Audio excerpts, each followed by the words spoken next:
we'll edit the once we're going. So you can see the red light. Yep. I'm just going to take my phone out of my pocket. So it's mainly on you, and I'm kind of like this, okay? Yep, okay. So, hi, it's Graham Martin. I'm the recruitment guy with a sales masterclass today. I'm very glad to be able to introduce a friend of mine, Adam. How you doing? I won't say your second name because there's some client confidentiality here. However, Adam's somebody I got to know about 3.5 years ago when he came to me looking for a job in sales. In the last 3 years, he's gone on to do some exceptional work. He's won a whole bunch of awards, and he's just been headhunted to move into a different sector with a lot more money.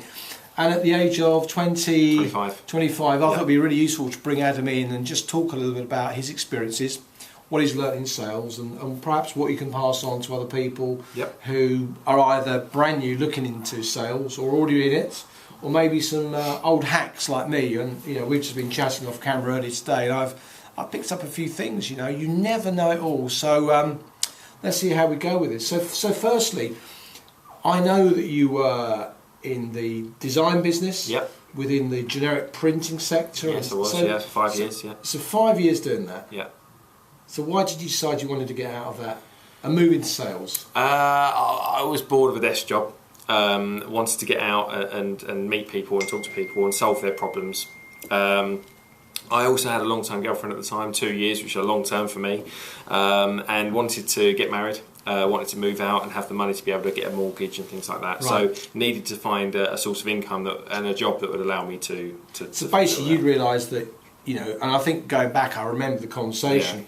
There was no real opportunity for you. You might have got a little bit more money because of tenure, and maybe you'd have got a bit more money if you weren't into town, but essentially that was the deal. So you decided that sales was important. And I thought this was the one area where you could, you said you wanted to be able to earn what you put in. Yeah, it was more about, you know, going out there and knowing that you've done a good job, but getting rewarded for that as well, and not just through a pat on the back. It needed to be, you know, from a monetary point of view as well. Yeah. So when you were looking around, and I know we looked at a few things, what were the main things that you were considering was important to you when you chose a sales organisation to work for? What was on your shopping list? It needs to be technical. I'm very technical. I'm a bit of a geek, really, so I like technical things. Anything with technology I was interested in. A company with some future that had done well over the last couple of years, that had grown, that was very important to me because, you know, I didn't want to get into a hire and fire type scenario. And a company that was going to train their you know, understand that I wasn't in sales to begin with, so it was going to take me on and train me to do what I needed to do. I remember at the time we were kind of at the end of the recession, weren't we? Yeah. Or still coming through it, and I remember there was a lot of companies out there that were interested in engaging somebody like you, but they weren't interested in training. They didn't want to know about your personal development, and they perhaps didn't all have, should we say, the strongest balance sheet. I know you were concerned to join a company where they've been around for some time, they've got some decent money behind them. I know that when we sent you to the company that eventually hired you, you were very keen on the balance sheet and to make sure they were people that were of value. My phone's binging, I'm just going to turn it off. So in terms of the organisation that you ended up working for 3 years, you started with no sales track record. No. But you did start with a load of passion, enthusiasm, and you wanted to earn some money. So those early days, what was the experience like? You went in there, were you petrified? Were you inspired? What was driving there to work in the morning? First couple of days, what was going through your head? All of those things. I was scared to begin with. Not scared, but I was slightly apprehensive on the fact that my first few months was actually going to be sitting on the phone and cold calling, and that from someone, you know, from a job that I'd never done anything like that before. So to get to grips and pick up the phone and talk to people that I've never met before and try to convince them that having a meeting with me or a colleague was the best thing that I could have done that day was scary. And did you get any training, or was it thrown in at the deep end? There was training. Not as much training that you would get if you were going out on the road selling, but there was an element of training for that. And why was that important to you, to get a company that was going to give you some training rather than say, there's a phone, there's a database, there's a PC, crack on. I think it just showed an investment from the company that they wanted to invest into their employees rather than just chuck them into the deep end and see how they could do. It showed commitment from the company, which gave me the reassurance that I wasn't just going to be there and get fired potentially in 6 months if I didn't make the grade. So it just gave me that reassurance to keep going into work and keep. So anybody you're going to talk to today and say if you're going to get in sales for the first time, get a company that's going to give you some training. Definitely. Not just and identify what it is, because often companies, I've heard of this, there's a lot of firms we'll go and talk to that want salespeople. We'll walk away from our recruitment agency, Orchard in London, purely because when we say what does the training really consist of, they shuffle around and they say, well, actually, we don't do much. You kind of just pick it up. So some training about what the potential client was, the kind of objections you might get, some of the features and advantages and benefits of your products. Yeah, and also the industry and the competitors that you'd be going up against and facing every day. So you knew who else was out there. Absolutely. Yeah, that's very important. So did you learn a pitch? Yes, I was given a generic pitch on the day that I started, but really within 3 months of being there, I was taken onto a vertical. It was a healthcare vertical. What does that mean for people that don't know that? A vertical is a section of a market that you sell directly into without ignoring the rest of the market. So just literally. So you were healthcare. I was healthcare, private healthcare. Yeah. So your pitch was specific to that sector. The pitch that I developed was specific to that sector to entice them to talk to me about other products other than just the product that I was selling. Yeah. And I've always thought that those people that say pitches are a waste of time are those people that perhaps are either frightened of committing to learning a presentation, or to be honest, a bit lazy, or arrogant that think they can make it up and do a better thing. And I think, I don't know how you feel, we haven't talked about this, but I always think that a pitch as a starting point is it's a bit like playing tennis. You learn the shot, learn the shot, learn the shot, and then yet when you're out playing match play, you got the shots up your sleeve, you're going to serve it, you're going to open the game with a serve, it's an overarm serve rather than a lob, because guess what, that's not allowed. And then over a period of time you develop that drilling in with your coach into a fluid game. So you know what the objections are going to be in advance, and you know how to get through past gatekeeper. By the way, what's your and we all know about gamekeepers as being in some ways a necessary evil, but it really does help you, because those people that can't get past the gatekeeper, you don't have to worry about them, do you? No. So what were your top tips for getting past the gatekeeper, or getting her to engage with you even? I would be a little bit different on the phone, but maybe just ask the questions, apologise for interrupting the day, and become friends with that person, whether it be male or female. Become friends with that person, because you're going to have to ring her up again or him up again, and they're not necessarily always going to give you the information the first time. So try to get as much information out of them as possible on every call, because if you can't get through to the person you need to actually talk to, then you might as well get and understand that in company as much as possible before you get through to the person. We talked earlier about the family tree, didn't we? So explain what that is, the company tree. What's that about, and why is that important? There's different ideas of a company tree, but my idea of a company tree, and the one that I always tried to stick to, was to have 4 members of staff within a company that I could talk to about a product that I was trying to sell. So I would have a key decision maker who's going to sign off and have the authority to sign off big deals, contracts. I would have a key influencer for that person that would be able to almost be my coach and give me tips onto how to get into that position to get their signature. An end user of the product that I was trying to sell, because I need to understand what their problems were, and they would influence the key influencer. And then also, because I was in an IT role, I sold to, or I tried to get in contact with the IT director as well, because they'd often be the people that had the headaches with the current solution they had in place.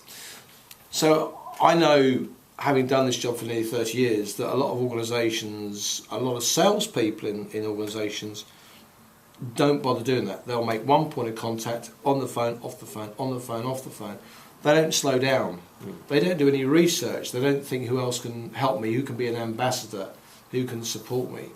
So in terms of your research, I kind of think that you don't just pick up the phone and try and find out the name on that first instance. What do you do? I do a little bit of research about the company, whether it be on social media, so LinkedIn, Twitter, go on their website, see what's been happening on their RRS feeds, to see what their news has been recently.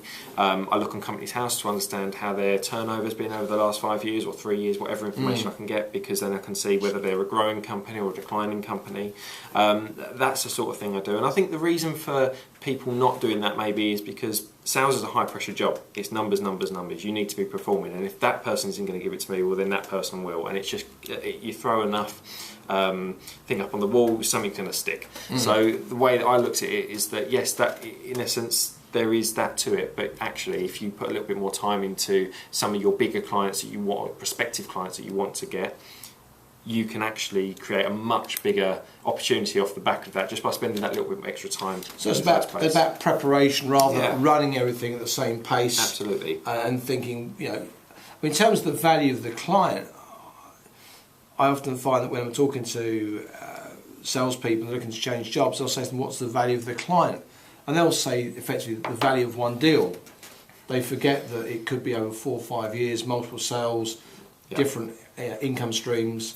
So if you're looking at an organisation that might give you 20, 40, £100,000 over a 3-year period, isn't it worth just spending 5 minutes or 15 minutes? You would think so, wouldn't you? Yeah, it's Companies House, and you mentioned other things. LinkedIn, even their website, they blog. If they've got a blog, then they'll often post news up as to what they've done, whether they've opened a new office perhaps. So why would that important to know they've got a new office or a new product range or something else to offer? Why is that important when you make the first sales call? It depends on what the information is. If it's just the fact that they've released a new product line, then it's a good way. It's a good conversation point to build that rapport with the client that you're talking to. If it's a new office, then it's information for me to tell me that actually they're going to need new devices in that office for me to be able to talk about. And have you spoken to your current provider about this? Can we speak to you about it? It just opens that conversation. Yeah, it's very interesting actually, the way the preparation. And you play a bit of sport, don't you, or you used to? Used to, yeah. So how important would preparation for that be? Would you just rock up and go, or would you make sure you got the right kit, the right equipment, the right mindset? I've always tried to be the top of my game. So to train for a sports and activity or whatever you do in life, if you don't, failing to prepare is preparing to fail. Yeah, it's a cliche, but it's so true. It's true, isn't it?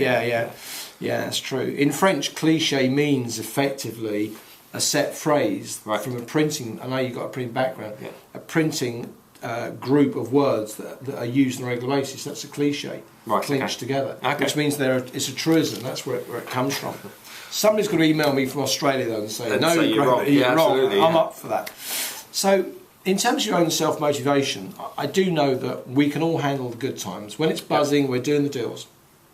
So, how do you keep motivated when maybe things aren't going the right way? Yeah. What do you do? What mindset do you get yourself into? How do you handle the difficult stuff? I see everything I do as a bigger picture. I don't necessarily just look at the small goals. Everyone that I speak to that does look at the small goals, it's normally money orientated. And although that is important, my vision, if you like, is something so much bigger than that. It's being married with a house, nice house in the countryside somewhere. I think you even know the road. We haven't. I know. I've seen the house. Yeah, you've seen it. I know what I want. Yeah. Couple of dogs or a couple of kids running around with a dog. It's that sort of mentality. Yeah. And if it's going bad for you 1 month, then if you continue going for that, driving yourself towards that end vision, if you like, it's not just a goal, because there's lots of little goals to get to where you need to be. Yeah. So if you just keep driving towards that vision, I think you'll always get there, no matter. You're going to have bad months. And how do you deal with a really bad? I mean, let's just think about this now. We've all done it. We've been out in the field, and the meeting hasn't gone well. I've got loads. Have you got any of those? Because you're quite young. What have you got? Give us one. One of my first ever meetings, I turned up, and it was one of the ones that I did by myself. And I walked into the client, and I hadn't done any research on the company. Ouch. And the guy who normally I'd get away with it, or I'd blag it. But this was a financial director, and he was on top of his game, and he wanted to know what I knew about the company before we started the meeting. It was a really strange way to start, but actually it taught me that I needed to be prepared. So I went on the very, very little information that I knew of the company, got it completely wrong, and he kicked me out of the office. Right. And I went back to the office. What was that walk of shame like as you walked? It was embarrassing. Yeah. It was embarrassing because I've never ever had anything like that, and I felt like a school kid. Yeah. And technically, I was in that industry. I was learning still. Yeah. So it taught me a massive lesson in just, again, preparing. It's taking that extra step and going that extra mile to make sure that you Was that a useful lesson? Yeah, massively. I think that was probably more important to you than many of the sales successes that you had. Yes, absolutely. You learned from that situation. Yeah. Really, didn't you? Absolutely. What about your own goal setting? Do you have just long-term or do you have short-term goals as well? And how do you track those? I have short-term goals in the sense that I want to buy the next property. I've got a mortgage at the moment, which was something that I set myself when I joined Vision. I remember, yeah. Wanted to get a mortgage, wanted to get married. I'm now engaged. I've got a mortgage. My next short-term goal, I suppose, is getting the next property while keeping the property I'm in as a long-term You're quite investment. keen to build a portfolio of some sort. Yeah. Good. Another small goal for me was to have enough money to buy a watch. I won a watch through incentives. And show things. the watch. Come on, show the watch. I can't really show You can it. show the watch. An Amiga James Bond style. You need to come a bit closer because I know that we are verging on difficult times for two blokes together, but we need to get into the shot. Yeah. So come close. So you won this amazing watch, didn't you? I did, yeah, through incentives, and it was something that I always thought I'd have to buy myself, so that was fantastic. Yeah. So short-term goals are just I just see them stepping stones towards the main vision, if you like. Yeah. When we think about the issue of following up, and you make the first sales call, you get some information, you find out who your mentor, ambassador, as you call it, is going to be in the business. Do you just make one call? Do you follow up? If so, how do you follow up? How often do you follow up? Is it a bespoke time frame, or have you got it pre-programmed in a CRM? What do you do? What do you do? I used to have a CRM system that I've worked to. Yeah. And what I would do is make active notes and put as much information in those notes as I possibly could do to make my job easier when I called them back. Yeah. I'd make him, if the person that I was talking to said that they were going on holiday and to give them a call back in 2 weeks, I'd always ask where they were going. So then when I called them back, I'd say, how's Australia? Yeah, that's a good idea. And ask them what they were going to do on their holiday. So you can have that rapport building. It's all fairly basic stuff in terms of just becoming, not a friend, but just becoming personable, becoming a personality rather than just being the sales guy who's phoning me up about whatever it might be that I'm selling. I think you have to do it with an element of humanity. Yes. Because if it's too cheesy, if it's too borrowed, they can't really smell and hear it and feel it. But if you say, I understand you went to Cuba, where did you go? Did you go to Havana or wherever? Did you see the cars? You probably talk about the architecture. You might have something that actually shows that you're generally interested in that. Absolutely. Or you've done a little, 30-second research. Hey, they went to Cuba. What's in Cuba? Yeah.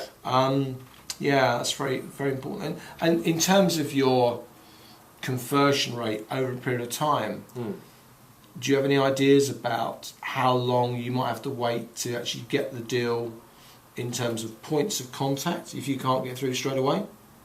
My average conversion rate, regardless of who I was speaking to or how the project went, was normally between 3 to 6 months. Right. Some of my bigger deals took a year. Yeah. And actually, some of those were my favourites to work on, because although they took a long time, the amount of work that went into those deals, it wasn't just solution, it was actually building that relationship.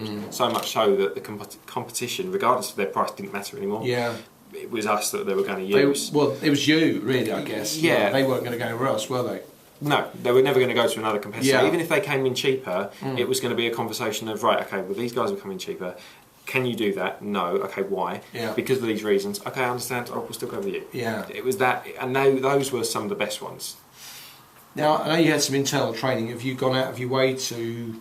I haven't set you up, so I hope you're going to say yes. Yeah. But have you gone out of your way to do any more research around sales training techniques and authors or writers or bloggers or guys on YouTube? Who do you like? Who have you studied? Everyone watched The Wolf of Wall Street, and you learn how not to do it. But there were some really good tips, and I did go to a Jordan Belfort what was it? Exhibition. Seminar. That's the word. Yeah. And he talks about the straight line pitch, which is a pitch within itself. It's just that getting someone from A to B. But he branded it as Jordan Belfort straight line pitch, and that was interesting because there were certain things in that you could take away from.